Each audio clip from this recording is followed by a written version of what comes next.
ഒരു ആൻജിയോഗ്രാമിൽ ഹൃദയത്തിലെ രക്തധമനികളിൽ ഒരു ബ്ലോക്ക് ഉണ്ട് എന്ന് കണ്ടെത്തിയാൽ കൊടുക്കുന്ന അതേ ഗൗരവം ഒരു അൾട്രാസൗണ്ടിൽ ഫാറ്റി ലിവർ ഡിസീസ് ഉണ്ടെന്ന് കണ്ടെത്തിയാൽ കൊടുക്കേണ്ടതുണ്ട് എന്ന് പറഞ്ഞാൽ അതിൻ്റെ കാരണം എന്തായിരിക്കും? Alcoholic fatty liver disease, non alcoholic fatty liver disease. ഇന്ന് ആൽക്കഹോളിക് ഫാറ്റി ലിവർ ഡിസീസിനേക്കാളും കൂടുതൽ കാണുന്നത് non alcoholic fatty liver disease ആണെന്നും ഈ നോൺ ആൽക്കഹോളിക് എന്ന് പറഞ്ഞ കമ്പോണൻറ്റ് എന്തൊക്കെയാണ് എന്ന് നിങ്ങൾക്കറിയാമോ? ഫാറ്റി ലിവർ ഡിസീസ് ഉണ്ടെന്ന് കണ്ടെത്തിയാൽ അല്ലെങ്കിൽ കണ്ടെത്തണമെങ്കിൽ വ്യക്തമായിട്ട് ചെയ്യേണ്ട അൾട്രാസൗണ്ട് അല്ലാത്ത ടെസ്റ്റുകൾ ഏതൊക്കെയാണെന്ന് നിങ്ങൾക്കറിയാമോ? ഇത്രയും ഗൗരവമുള്ളൊരു ഫാറ്റി ലിവർ ഡിസീസിനെ കൈകാര്യം ചെയ്യാൻ, പരിഹരിക്കാൻ വേണ്ട ഏറ്റവും പ്രധാനപ്പെട്ട 3 സ്റ്റെപ്പുകൾ എന്തൊക്കെയാണെന്ന് അറിയാമോ? ഈ പറയുന്ന വിഷയങ്ങളാണ് നമ്മൾ ഈ വീഡിയോയിൽ ഡിസ്കസ് ചെയ്യുന്നത്. ഇത്തരമൊരു വളരെ പ്രാധാന്യമുള്ളൊരു വിഷയം ഡിസ്കസ് ചെയ്യാനായിട്ട് ഇന്ന് എന്നോടൊപ്പം ഹാർമണിയുടെ സ്റ്റുഡിയോയിൽ ജോയിൻ ചെയ്യുന്നത് ഹാർമണിയുടെ ചീഫ് മെഡിക്കൽ അഡ്വൈസറും ഞങ്ങളുടെ മെഡിക്കൽ ടീമിൻ്റെ ഹെഡുമായിട്ടുള്ള ഡോക്ടർ സുധീറാണ്. അദ്ദേഹം ഒരു ഫങ്ഷണൽ മെഡിസിൻ പ്രാക്ടീഷണറാണ്. Welcome doctor Sudheer.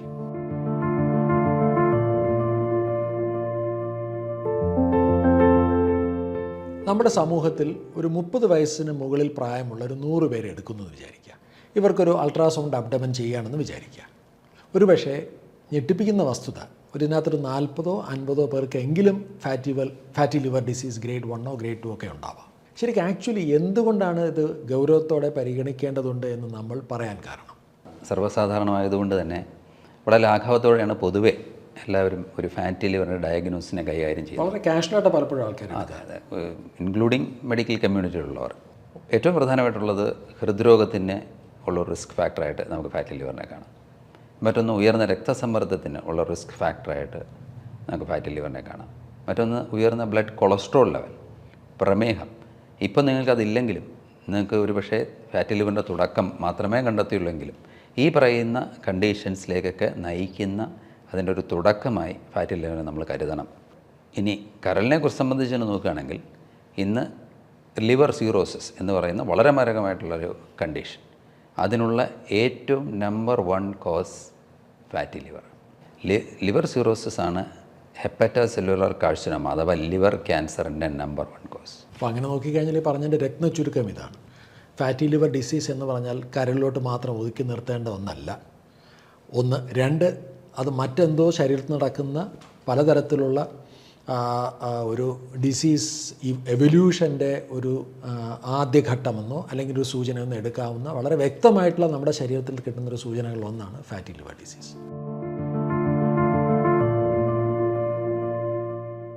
ഇത്രയും ഗൗരവമുള്ളൊരു വിഷയമാണ് ഫാറ്റി ലിവർ ഡിസീസ് എങ്കിൽ അങ്ങനെയാണെങ്കിൽ ഇത് ആരൊക്കെയാണ് ഈ ഫാറ്റി ലിവർ ഡിസീസ് ഉണ്ടോ എന്ന് പരിശോധിക്കേണ്ടത് ആരൊക്കെയാണ്? ഒരു 40 വയസ്സിനൊക്കെ ശേഷം ഉള്ള ഒരു ഇയർലി ചെക്കപ്പിൽ റുട്ടീനായി ഉൾപ്പെടുത്തുന്ന ഒന്നായി മാറിയിരിക്കുന്നു ഇന്ന് അൾട്രാസൗണ്ട് അബ്ഡമൻ. അതിലൂടെ നമുക്ക് ഫാറ്റി ലിവർ വളരെ വേഗം കണ്ടെത്താൻ കഴിയും. കുറച്ചും കൂടി ശ്രദ്ധിക്കേണ്ട ചില ജനവിഭാഗങ്ങൾ നമുക്ക് നോക്കാം. 1, അഭിനവമുള്ള ഒരു വ്യക്തിയാണ് നിങ്ങളെങ്കിൽ നിങ്ങൾക്ക് ഫാറ്റി ലിവർ ഉണ്ടാകാനുള്ള ചാൻസ് വളരെ കൂടുതലാണ്. അതിൽ തന്നെ നിങ്ങൾക്ക് വിസറൽ ഫാറ്റ് കൂടുതലാണെന്ന് എങ്ങനെ അറിയും? ഒരു ബോഡി കോമ്പോസിഷൻ അനാലിസിസിലൂടെയാണ് ഏറ്റവും എളുപ്പം അറിയാൻ കഴിയുന്നത്. MRI പോലുള്ള സാങ്കേതികവിദ്യകൾ ഉപയോഗിക്കാമെങ്കിലും ഏറ്റവും എളുപ്പം അറിയാവുന്നത് ബോഡി കോമ്പോസിഷൻ അനാലിസിസിലൂടെ. അതിൽ നിങ്ങൾക്ക് വിസറൽ ഫാറ്റ് കൂടുതലുള്ള വ്യക്തിയാണെങ്കിൽ ഫാറ്റി ലിവറിനുള്ള റിസ്ക് കൂടുതലാണ്. മറ്റൊന്ന്, നിങ്ങൾ ഒരു പ്രമേഹ രോഗിയോ ഉയർന്ന ബ്ലഡ് കൊളസ്ട്രോൾ ഉള്ള വ്യക്തിയോ അതിന് മരുന്നുകൾ കഴിക്കുന്ന വ്യക്തിയോ ആണെങ്കിൽ തീർച്ചയായും നിങ്ങൾക്ക് ഫാറ്റി ലിവർ വരാനുള്ള റിസ്ക് കൂടുതലാണ്. മറ്റൊന്ന്, അനാരോഗ്യകരമായ ഭക്ഷണശീലങ്ങൾ എന്ന് പറയുമ്പോൾ പുറത്തുനിന്നുള്ള ഭക്ഷണം, സ്ഥിരമായിട്ടുള്ള പുറത്തുനിന്നുള്ള ഭക്ഷണം, അല്ലെങ്കിൽ നമുക്ക് വിളിക്കാവുന്ന ഒരു സ്റ്റാൻഡേർഡ് കേരള ഡയറ്റ്. രാവിലെ ഇഡ്ഡലി, പുട്ട്, ദോശ, അപ്പം, ഉച്ചയ്ക്ക് ചോറ്, കറികൾ, വൈകുന്നേരം ചപ്പാത്തി അല്ലെങ്കിൽ കഞ്ഞി അല്ലെങ്കിൽ ഓട്സ് അല്ലെങ്കിൽ ദോശ. ഇതാണല്ലോ ഒരുപക്ഷെ നമ്മൾ മാതൃകാപരമായിട്ട് കാണുന്നൊരു ഭക്ഷണക്രമം. അതെ, നേരത്തെ പറഞ്ഞ പോലെ എന്താ കഴിക്കുന്നത്? ഞാൻ സാധാരണ ഭക്ഷണമാണ് കഴിക്കുന്നത്. വളരെ എളിമയോടെയാണ് ഇത് പറയുന്നതെങ്കിലും ശരീരത്തിനെ സംബന്ധിച്ചിടത്തോളം ഏറ്റവും ബുദ്ധിമുട്ടുണ്ടാകുന്നൊരു ഭക്ഷണക്രമമാണ്. അപ്പോൾ സാധാരണ ഭക്ഷണം കഴിക്കുന്നവർ അങ്ങനെ വേണമെങ്കിൽ അങ്ങനെയും പറയാം. സ്റ്റാൻഡേർഡ് കേരള ഡയറ്റ് എന്ന് പറയാം. മറ്റൊന്ന്, സ്ഥിരമായ വ്യായാമമില്ലാത്തൊരു വ്യക്തിയാണ് നിങ്ങൾക്ക്, അതായത് സെഡൻറ്ററി ലൈഫ് സ്റ്റൈൽ ഉള്ള ഒരു വ്യക്തിയാണെന്നുണ്ടെങ്കിൽ, ഇരുന്നുള്ള ജോലി, അത്തരത്തിലുള്ള ജീവിതശൈലി ഫോളോ ചെയ്യുന്നതാണെങ്കിൽ ഫാറ്റി ലിവറിനുള്ള ചാൻസ് കൂടുതലാണ്. മറ്റൊന്ന് തീർച്ചയായും ആൽക്കഹോളാണ്. നമ്മൾ അഡ്രസ്സ് ചെയ്യേണ്ട പ്രധാനപ്പെട്ട ഘടകങ്ങളിലൊന്ന്. ആൽക്കഹോൾ ഫാറ്റി ലിവറിൻ്റെ പ്രധാനപ്പെട്ട റിസ്ക് ഫാക്ടറിലൊന്നാണ്. സുധീർ, ഞാനിവിടെ സാധാരണ കേൾക്കുന്നൊരു ചോദ്യമുണ്ട്. ഫാറ്റി ലിവറിൻ്റെ സാധ്യത കണ്ടെത്തിയത് ആൾക്കാരാണ് കൂടുതലും ചെയ്യുന്നത്. ഞാനിപ്പോൾ ഈ ഹാർഡ് ലിക്കർ അങ്ങ് നിർത്തി കൂടുതലും ബിയറിലോട്ട് അങ്ങ് മാറി. ബിയറും ഫാറ്റി ലിവറിൻ്റെ സാധ്യത കുറയ്ക്കുന്നുണ്ടോ, അതോ സെയിം ആണോ, അതോ കൂട്ടുന്നുണ്ടോ? ശരീരത്തിനെ സംബന്ധിച്ചിടത്തോളം ആൽക്കഹോൾ ഈസ് ആൽക്കഹോൾ. അതിൻ്റെ എമൗണ്ടാണ് ഏറ്റവും ഇമ്പോർട്ടൻറ്റ്. ഇപ്പോൾ പഠനങ്ങൾ സൂചിപ്പിക്കുന്നത് 80 ഗ്രാമിൽ കൂടുതൽ ആൽക്കഹോൾ ദിവസവും. ഇപ്പോൾ ഗ്രാം എന്ന് പറയുമ്പോൾ ചിലപ്പോൾ പെഗ് മാത്രം മനസ്സിലാവുന്ന നമുക്ക് ഗ്രാം എന്ന് പറഞ്ഞാൽ ചിലപ്പോൾ മനസ്സിലായില്ലെന്ന് വരും. എത്രയാണോ വോള്യം ഇൻറ്റു ദ പെർസെൻറ്റേജ്. ഇപ്പോൾ ബിയർ ആണെങ്കിൽ 5%, ഇപ്പോൾ 500 ml ബിയർ ആണെങ്കിൽ എൻ്റെ 5% എടുക്കാം. 25 ഗ്രാം ഇൻറ്റു അതിൻ്റെ സാന്ദ്രതയും കൂട്ടും. എങ്കിലും ഏകദേശം ഒരു 500 ml ബിയറിൽ ഒരു 5% സ്ട്രെങ്തുള്ളൊരു ബിയറിൽ ഒരു 20 മുതൽ 25 ഗ്രാം വരെ ആൽക്കഹോൾ ഉണ്ടാകാം. ബിയറിൻ്റെ ആകെയുള്ളൊരു അഡ്വാൻറ്റേജ് ഒരു പക്ഷേ അധികം വോളിയം കൂടുതലായതുകൊണ്ട് നമ്മൾ നമ്പർ ഓഫ് ഡ്രിങ്ക്സ് കുറവായിരിക്കും എന്നുള്ളത് മാത്രമേ. അപ്പോൾ അങ്ങനെയാണെങ്കിൽ ഫാറ്റി ലിവർ ഉണ്ടോ എന്ന് കണ്ടുപിടിക്കാൻ പറ്റുന്ന, അല്ലെങ്കിൽ ഫാറ്റി ലിവറിനോടൊപ്പം ചെയ്യേണ്ട പ്രധാനപ്പെട്ട ടെസ്റ്റുകൾ എന്തൊക്കെയാണ്? ഫാറ്റി ലിവർ ഉണ്ടോ എന്ന് കണ്ടുപിടിക്കാൻ ഏറ്റവും എളുപ്പം അൾട്രാസൗണ്ട്. ഒരിക്കൽ ഫാറ്റി ലിവർ ഉണ്ട് എന്ന് കണ്ടെത്തി കഴിഞ്ഞാൽ പിന്നീട് നമുക്കറിയേണ്ടത് അൾട്രാസൗണ്ടിലൂടെ കണ്ടെത്തുന്നത് കരളിൻ്റെ ഒരു മോർഫോളജിയാണ്. അതിൻ്റെ സ്ട്രക്ചറിൽ എന്ത് മാറ്റം വന്നു, ഇനി അത് കരളിൻ്റെ പ്രവർത്തനത്തിനെ ബാധിച്ചിട്ടുണ്ടോ, അതിനെ എത്രമാത്രം ബാധിച്ചു, അതറിയണമെങ്കിൽ ചില ബ്ലഡ് ടെസ്റ്റുകൾ ആവശ്യമുണ്ട്. പ്രധാനമായും വളരെ എളുപ്പം ചെയ്യാവുന്ന ലിവർ ഫങ്ഷൻ ടെസ്റ്റ് ഏത് ലാബിലും നമുക്ക് ചെയ്യാം. നമ്മളിപ്പോൾ സംസാരിക്കുന്ന ഏറ്റവും കൂടുതൽ സംസാരിക്കുന്ന ഒരു വിഷയമാണ് ഇൻസുലിൻ റെസിസ്റ്റൻസ്. ഇൻസുലിൻ റെസിസ്റ്റൻസും ഫാറ്റി ലിവറുമായി അഭേദ്യമായുള്ള ബന്ധം. അതിനെക്കുറിച്ച് നമുക്ക് കൂടുതൽ ഡിസ്കസ് ചെയ്യാം. അപ്പോൾ അതിന് മനസ്സിലാക്കണമെങ്കിൽ ആ ബന്ധം എന്തുമാത്രം ഉണ്ടെന്നും അതിൽ ഇൻസുലിൻ്റെ റോൾ എന്താണെന്ന് മനസ്സിലാക്കാൻ ഫാസ്റ്റിംഗ് ഇൻസുലിൻ ചെക്ക് ചെയ്യേണ്ടത് അത്യാവശ്യമാണ്. മറ്റൊന്ന്, ഉയർന്ന ബ്ലഡ് കൊളസ്ട്രോൾ ലെവൽസ് നിങ്ങൾ കൊണ്ടുവന്നറിയാൻ ഒരു ലൈപ്പിഡ് പ്രൊഫൈൽ ചെയ്യുന്നത് വളരെ നന്നായിരിക്കും. പക്ഷേ ഏറ്റവും ഇൻട്രസ്റ്റിംഗ് ആയിട്ടുള്ള സംഗതി നമ്മൾ ഹാർമണിയിൽ വളരെയധികം ഫോളോ ചെയ്യുന്ന ഒരു സംഗതി ആയതുകൊണ്ട് ഞാൻ പറയാൻ ആഗ്രഹിക്കുന്നു. നിങ്ങളുടെ ബോഡി കോമ്പോസിഷൻ അനാലിസിസ് ചെയ്യാന്നുള്ളത്. നിങ്ങൾക്ക് വിസറൽ ഫാറ്റ് ഉണ്ടോ, ഉണ്ടെങ്കിൽ അത് എത്ര ശതമാനം, നിങ്ങളുടെ മസിൽസ് എത്ര ശതമാനം, അതിൽ തന്നെ വിസറൽ ഫാറ്റ് എത്ര ശതമാനം എന്നറിയേണ്ടത് വളരെ വലിയ ഒരു വിജ്ഞാനമാണ്. നമുക്ക് എല്ലാവർക്കും ഉണ്ടാകേണ്ട ഒരു അറിവാണ്. ഒരു കാലത്ത് മദ്യപാനികൾക്ക് മാത്രം വരാവുന്ന ഒരു ആരോഗ്യ ദുരന്തമായിട്ടായിരുന്നല്ലോ നമ്മൾ ഫാറ്റി ലിവർ ഡിസീസിനെ കണ്ടിരുന്നത്. പക്ഷേ ഇന്ന് അവിടുന്ന് മാറി ആൽക്കഹോൾ ഉപയോഗിക്കാത്ത, ഒരുപക്ഷെ ആൽക്കഹോൾ ജീവിതത്തിൽ ഒരിക്കൽ പോലും ഉപയോഗിക്കാത്ത ആൾക്കാർക്ക് പോലും വരാവുന്ന, അല്ലെങ്കിൽ അവരെ ഞെട്ടിപ്പിക്കുന്ന രീതിയിൽ ഫാറ്റി ലിവർ ഡിസീസ് വരുന്നുണ്ടെന്ന് മാത്രമല്ല, ഈ അടുത്ത കാലത്ത് ഫാറ്റി ലിവർ ഡിസീസിൻ്റെ പേരുമാറ്റം വരെ നടന്നിട്ടുണ്ട്. എന്താണ് ശരിക്കും ആക്ച്വലി ഇവിടെ സംഭവിച്ചത്? അപ്പോൾ നോൺ ആൽക്കഹോളിക് എന്നുള്ളതിനെക്കുറിച്ച് എക്സ്പേർട്സ് ചിന്തിച്ചപ്പോൾ നോൺ ആൽക്കഹോളിക് എന്ന് പറയുമ്പോൾ ഒരു നെഗറ്റീവ് ഡയഗ്നോസിസ് ആണ്. നോൺ എന്നേ പറയുന്നുള്ളൂ. എന്താണ് എന്ന് പറയുന്നത് ആൽക്കഹോൾ കൊണ്ടല്ല, എന്നാൽ പിന്നെ എന്തുകൊണ്ടാണ്? അതിനെക്കുറിച്ചുള്ള പഠനങ്ങളും കൂടുതൽ നമ്മുടെ മെറ്റബോളിസത്തിനെ കുറിച്ചുള്ള അണ്ടർസ്റ്റാൻഡിങ് കൂടിയപ്പോഴാണ് പ്രധാനപ്പെട്ട ഒരു വസ്തുത നമുക്കിന്ന് വ്യക്തമായിരിക്കുന്നത്. ഇതിൻ്റെ പുറകിലുള്ള ഏറ്റവും പ്രധാനപ്പെട്ട അടിസ്ഥാനപരമായിട്ടുള്ള ഒരു മെറ്റബോളിക് ഇംബാലൻസ് എന്ന് പറയുന്നത് ഇൻസുലിൻ റെസിസ്റ്റൻസാണ്. ഇതിനെക്കുറിച്ചൊന്ന് ലോകമെമ്പാടും വളരെയധികം ചർച്ചകൾ നടക്കുന്നുണ്ട്. ഇന്ന് പൊതുജനം തന്നെ ഇതിനെക്കുറിച്ച് ഏകദേശം അറ്റ്ലീസ്റ്റ് കേട്ടിട്ടെങ്കിലും ഉണ്ട്, അതിനെക്കുറിച്ച് വല്ല ധാരണയില്ലെങ്കിൽ. അപ്പോൾ ഇൻസുലിൻ റെസിസ്റ്റൻസ് എന്ന് പറഞ്ഞാൽ ഇൻസുലിൻ ശരീരത്തിൽ ഉൽപ്പാദിപ്പിക്കുന്നു, എന്നാൽ കോശങ്ങളിൽ അതിന് ശരിക്കും പ്രവർത്തിക്കാൻ കഴിയുന്നില്ല. അവിടെയാണ് അതിൻ്റെ തുടക്കം. ഇൻസുലിൻ റെസിസ്റ്റൻസിൻ്റെയും തുടക്കം എവിടെയെന്ന് ചോദിച്ചു കഴിഞ്ഞാൽ നമ്മുടെ ജീവിതശൈലി തന്നെ. അങ്ങനെ പറഞ്ഞു നിർത്തുന്നതായിരിക്കും നല്ലത്. സോ തെറ്റായ ജീവിതശൈലി ഇൻസുലിൻ റെസിസ്റ്റൻസിന് വഴി തെളിക്കുന്നു, ഇൻസുലിൻ റെസിസ്റ്റൻസ് ഫാറ്റി ലിവറിന് വഴി തെളിക്കുന്നു. അങ്ങനെയാണെങ്കിൽ ഇതിനെ നോൺ ആൽക്കഹോളിക് ഫാറ്റി ലിവർ എന്ന് വിളിക്കുന്നതിലും നല്ലത് metabolic dysfunction associated fatty liver disease, അഥവാ MAFLD. കുറച്ച് നീണ്ട പേരാണ്, എങ്കിലും ഇതിനെക്കുറിച്ച് ആ പേര് കേൾക്കുന്ന ഒരു വ്യക്തിക്കും അത് ഉപയോഗിക്കുന്നവർക്കും ഈ രോഗത്തിൻ്റെ കാരണത്തിനെക്കുറിച്ചും അതിൻ്റെ മെക്കാനിസത്തിനെക്കുറിച്ചും ഒരു വ്യക്തമായ ധാരണ ഉണ്ടാക്കുന്ന ഒരു ടെർമിനോളജിയായി ഇന്ന് മാറി.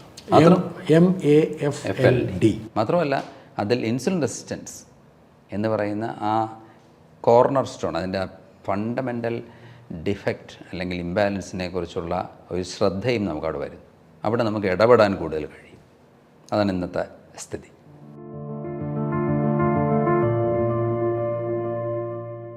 ഫാറ്റി ലിവർ ഡിസീസിൻ്റെ അങ്ങനെയാണെങ്കിൽ ഒരു സൊല്യൂഷൻ പ്ലാൻ, ഒരു സയൻറ്റിഫിക് ആയിട്ടുള്ളൊരു സൊല്യൂഷൻ പ്ലാൻ എങ്ങനെയായിരിക്കണം? ഇതിനെക്കുറിച്ച് വളരെ വിസ്തരിച്ച് പറയാനുള്ളൊരു സമയമോ സന്ദർഭമോ അല്ല ഇത് എന്നുള്ളത് നമുക്കറിയാം. അങ്ങനെയാണെങ്കിൽ നമുക്ക് കൺസിഡർ ചെയ്യേണ്ട ഒരു ഏറ്റവും പ്രധാനപ്പെട്ട ഒരു 3 കാര്യങ്ങളെക്കുറിച്ച് സംസാരിക്കാം. ഒന്ന് തീർച്ചയായും നിങ്ങളുടെ ഭക്ഷണം, ഡയറ്റ്. ഓക്കെ, ഒരു low calorie nutrient dense diet follow ചെയ്യുക എന്ന് പറയുമ്പോൾ സംസ്കൃതം പോലെ തോന്നാം. ഞാൻ കുറച്ചും കൂടെ ഒന്ന് വിശദീകരിക്കും. ഒന്ന് ഹോൾ ഫുഡ്സ് കഴിക്കുക എന്ന് പറഞ്ഞാൽ പാക്ഡ് ലേബിൾഡ് ബാർകോഡഡ് ഐറ്റംസ് ഒഴിവാക്കി കഴിയുന്നത്ര പ്രകൃതിയിൽ നിന്ന് തന്നെ ലഭിക്കുന്ന തരത്തിലുള്ള നാച്ചുറൽ ഫുഡ്സ് കഴിക്കാൻ ശ്രമിക്കുക. ഞാൻ കഴിയുന്നത്ര എന്ന് സ്ട്രെസ് ചെയ്യുന്നു. ഓക്കെ, മറ്റൊന്ന് ഒരു പ്ലാന്റ് ബേസ്ഡ് ഡയറ്റിലേക്ക് മൂവ് ചെയ്യും. പഴങ്ങളും പച്ചക്കറികളും അടങ്ങിയ ഒരു പ്ലേറ്റ് ആവട്ടെ നിങ്ങൾ ദിവസവും ഭക്ഷണം കഴിക്കുന്ന പ്ലേറ്റ്. 3 ഒരു പ്രോട്ടീൻ റിച്ച് ഡയറ്റിലേക്ക് നീങ്ങും. കാരണം ഇന്ന് നമ്മളുടെ പ്രോട്ടീൻ ഇൻടേക്ക് വളരെയധികം കുറവാണ്. ഒപ്റ്റിമൽ ഫാറ്റ് കണ്ടൻറ്റ് അടങ്ങിയ ഒരു ഭക്ഷണക്രമത്തിലേക്ക് നീങ്ങും. ഫാറ്റി ലിവറിനെ കുറിച്ചാണ് സംസാരിക്കുന്നതെങ്കിലും പാരഡോക്സിക്കലായിട്ട് തോന്നിയേക്കാം, പക്ഷേ ഹെൽത്തി ആയിട്ടുള്ള the right kind of fat prevents fatty liver. എനിക്കൊന്ന് സുധീർ ഇപ്പോൾ ഈ പറഞ്ഞ ഒരു വിഷയത്തിന് എന്താണ് കഴിക്കണം എന്നുള്ളതിനെക്കുറിച്ച് കുറച്ചുകൂടെ വ്യക്തമാക്കാനായിട്ട് ഹാർമണി തന്നെ നമ്മളുടെ പല ക്ലയൻസിനെ നമ്മൾ എഡ്യൂക്കേറ്റ് ചെയ്യുന്ന ഒരു വളരെ രസകരമായിട്ടുള്ളൊരു ഡയറ്ററി പ്രിൻസിപ്പിളാണ് 1G diet. Diet 1G diet, അതായത് ഒരു നേരം മാത്രം അധികം പ്രോസസ്സ് ചെയ്യാത്ത, നേരത്തെ ഡോക്ടർ സുധീർ പറഞ്ഞല്ലോ, ഹോളായിട്ടുള്ള ഗ്രെയിൻസും അതുപോലെ തന്നെ കൂടുതൽ വെജിറ്റബിൾസും ലീവ്സും ഷുഗറിൻ്റെ അളവ് കുറഞ്ഞ ഫ്രൂട്ട്സുകളും, അതും പ്ലേറ്റിൻ്റെ ഒരു 50%, ഓരോ മീലിലും 50% ഫൈബർ റിച്ച് ആയിട്ടുള്ള കൂടുതൽ വെജിറ്റബിൾസും ലീവ്സും ഫ്രൂട്ട്സും അതോടൊപ്പം തന്നെ ഹെൽത്തി റിച്ച് ആയിട്ടുള്ള പ്രോട്ടീനും ഒക്കെ അടങ്ങുന്നൊരു ഭക്ഷണക്രമം ആണ് ഡയറ്റ് 1 അല്ലെങ്കിൽ 1G ഡയറ്റ്. അപ്പോൾ അതൊരു പക്ഷേ എനിക്ക് തോന്നുന്നു ഫാറ്റി ലിവറിന് നമുക്ക് റെക്കമെൻഡ് ചെയ്യാൻ പറ്റുന്ന, സ്ട്രോങ് ആയിട്ട് റെക്കമെൻഡ് ചെയ്യാൻ പറ്റുന്ന, കാലറി കുറഞ്ഞതും പോഷക സമ്പുഷ്ടവുമായിട്ടുള്ളൊരു ഭക്ഷണക്രമമാണ്. ഓക്കെ, ഇത് ഫാറ്റി ലിവർ തടയാനും ഫാറ്റി ലിവർ നിങ്ങൾ കണ്ടുപിടിച്ചാൽ അതിനുശേഷം റിവേഴ്സ് ചെയ്യാനും ഉപയോഗിക്കും. Okay, so step number 2 will be definitely exercise. അതിൽ തന്നെ ഒരു റെസിസ്റ്റൻസ് എക്സസൈസ് ട്രെയിനിങ് അഥവാ ഭാരം ഉയർത്തുന്ന തരത്തിലുള്ള എക്സസൈസുകൾ. ഫാറ്റി ലിവറിൽ വളരെയധികം റിലവൻ്റ് ആയിട്ടുള്ള ഒരു മെറ്റബോളിക് ചേഞ്ച് നമ്മുടെ ഉള്ളിൽ നടക്കുന്നത് ഇൻസുലിൻ റെസിസ്റ്റൻസ് ആണ്. ഇൻസുലിൻ്റെ റിസപ്റ്റേഴ്സിനുണ്ടാകുന്ന ഒരു നംനെസ് അല്ലെങ്കിൽ റെസിസ്റ്റൻസ് ആണല്ലോ ഇൻസുലിൻ റെസിസ്റ്റൻസിനും എത്തിക്കുന്നത്. അപ്പോൾ നമ്മുടെ ശരീരത്തിലെ ഇൻസുലിൻ റെസിസ്റ്റൻസിനെ മറികടക്കാൻ പറ്റുന്ന ഏറ്റവും ലളിതമായിട്ടുള്ളൊരു സൊല്യൂഷൻ എന്ന് പറഞ്ഞാൽ പേശികളുടെ സ്ട്രെങ്ത്തും പേശികളുടെ അളവും വർദ്ധിപ്പിക്കുന്ന രീതിയിലുള്ള എക്സസൈസുകൾ ചെയ്യുക എന്നുള്ളതാണ്. അപ്പോൾ അത് ചെയ്താൽ മാത്രമേ ആ ബോഡി കോമ്പോസിഷൻ കറക്റ്റ് ചെയ്യാൻ സാധിക്കുകയുള്ളൂ, വിസറൽ ഫാറ്റിൻ്റെ അളവ് കുറയ്ക്കാൻ സാധിക്കുകയുള്ളൂ, അതുവഴി ഇൻഫ്ലമേഷൻ്റെ അളവ് കുറയ്ക്കാൻ സാധിക്കുകയുള്ളൂ. അത് നോർമലി കൊണ്ടെത്തിക്കുന്നത് ഫാറ്റി ലിവറിൻ്റെ ഒരു ജെനുവിൻ ആയിട്ടുള്ളൊരു കറക്ഷനിലോട്ടാണ്. ഓക്കെ, മൂന്നാമത് ഇതൊരു മാർഗമല്ല, പക്ഷേ എല്ലാവരും ചെയ്യേണ്ടതാണ്. നമ്മളുടെ ബ്ലഡ് വാല്യൂസും ചില പ്രധാനപ്പെട്ട മാർക്കേഴ്സും റെഗുലറായി മോണിറ്റർ ചെയ്യുക. നമ്മുടെ ഫാറ്റി ലിവർ ഉണ്ടെങ്കിൽ അതിൻ്റെ സ്റ്റാറ്റസ്, ഇല്ലെങ്കിൽ അതുണ്ടോ ഇല്ലേ എന്നറിയാനുള്ളത് റെഗുലറായിട്ടുള്ള മോണിറ്ററിങ്. തീർച്ചയായിട്ടും ഞാൻ ഒരു പോയിന്റ് ഇതിനകത്ത് ആഡ് ചെയ്യാൻ ആഗ്രഹിക്കുന്നു. ഒരുപക്ഷെ എൻ്റെ പ്രൊഫഷണൽ എക്സ്പീരിയൻസ് ഏറ്റവും കൂടുതൽ കണ്ടിട്ടുള്ള ഒന്നാണ്. ഒരു 4-5 വർഷം മുമ്പ് ഞാൻ ഫാറ്റി ലിവർ കണ്ടിരുന്നു. അപ്പം ഞാൻ കുറച്ചൊക്കെ ഒന്ന് അലേർട്ടായി, കുറച്ച് കാര്യങ്ങളൊക്കെ ശരിയായി. പിന്നെ കാര്യങ്ങൾ വീണ്ടും കൈവിട്ടു പോയി. പിന്നെ 2-3 വർഷത്തിന് ശേഷം വേറൊരു പരിശോധനയിലാണ് വീണ്ടും ഫാറ്റി ലിവർ ഉണ്ടെന്ന് കണ്ടത്. So it can go and it can come back. അപ്പോൾ ഒരുപക്ഷെ അതിനെ മറികടക്കണം എന്നുണ്ടെങ്കിൽ നമ്മളെ ഫോക്കസ്ഡായിട്ട് നിലനിർത്താൻ ആവശ്യമായിട്ടൊരു മോണിറ്ററിങ് തീർച്ചയായിട്ടും. ഒരു 40 കഴിഞ്ഞൊരു വ്യക്തിയാണെങ്കിൽ 6 മാസത്തിലൊരിക്കലോ വർഷത്തിലൊരിക്കലോ നിങ്ങളെ ആനുവൽ ചെക്കപ്പിനോടൊപ്പം നിങ്ങൾ എന്തായാലും ഒരു അൾട്രാസൗണ്ട് അബ്ഡോമിനും കൂടി ചെയ്യും. ആ സമയത്ത് നിങ്ങൾക്ക് ഇതിനെക്കുറിച്ചുള്ള അറിവ് കിട്ടും. അതൊന്ന് അൾട്രാസൗണ്ട് അബ്ഡോമിൻ ഇന്ന് വളരെ സർവ്വസാധാരണമായതുകൊണ്ട് അത് വലിയ അൾട്രാസൗണ്ട് അബ്ഡോമിൻ മാത്രം മോണിറ്റർ ചെയ്താൽ മതിയോ? പോരാ. നിങ്ങൾ അവിടെ അത് ലിവറിൻ്റെ ഒരു ഘടനയാണ് കാണിക്കുന്നത്. ഇനി ലിവറിൻ്റെ പ്രവർത്തനം എങ്ങനെയുണ്ട് എന്നറിയാം. ലിവർ ഫങ്ഷൻ ടെസ്റ്റുകൾ നമ്മൾ നേരത്തെ സംസാരിച്ച ഏറ്റവും പ്രധാനപ്പെട്ട സംഗതികളിലൊന്നാണ് ഇൻസുലിൻ റെസിസ്റ്റൻസ്. നിങ്ങളുടെ ഫാസ്റ്റിംഗ് ഇൻസുലിൻ ലെവൽസ് റെഗുലറായി മോണിറ്റർ ചെയ്യും. തീർച്ചയായിട്ടും നിങ്ങളുടെ ലിപ്പിഡ് പ്രൊഫൈൽ, അതായത് കൊളസ്ട്രോൾ, LDL, HDL, അതിൻ്റെ ഘടകങ്ങൾ എന്തൊക്കെയാണ്, ഇത് തമ്മിലുള്ള അനുപാതം എന്താണ്, ഈ ട്രൈഗ്ലിസറൈഡ്സ്, അതെ അതിൻ്റെ അനുപാതം, ട്രൈഗ്ലിസറൈഡ്സ് HDLൻ്റെ അനുപാതം.